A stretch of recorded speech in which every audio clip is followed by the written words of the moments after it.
کیا آپ جانتے ہیں کہ رمضان المبارک کی ابتدا کیسے ہوئی؟ یہ مہینہ اسلام کے 5 بنیادی ستونوں میں سے ایک روزے سے جڑا ہے۔ رمضان کا آغاز اس وقت ہوا جب نبی کریم صلی اللہ علیہ وآلہ وسلم پر وحی نازل ہوئی غار حرا میں۔ پیارے ناظرین، یہی وہ لمحہ تھا جب انسانیت کے لیے ہدایت کا نایاب باب کھلا۔ اللہ تعالیٰ نے قرآن میں فرمایا، یعنی رمضان وہ مہینہ ہے جس میں قرآن نازل کیا گیا انسانوں کے لیے ہدایت۔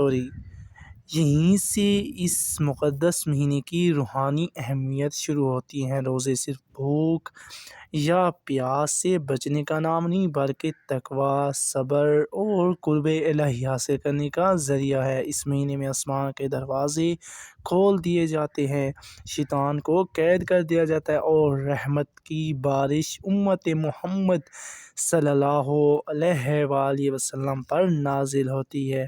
جی ہاں پیارے ناظرین، رمضان کا آغاز چاند دیکھنے سے ہوتا ہے اور یہ مسلمانوں کے لیے مغفرت، رحمت اور نجات کا پیغام لاتا ہے۔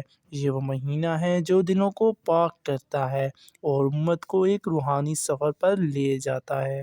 شکریہ، سلامت رہیں۔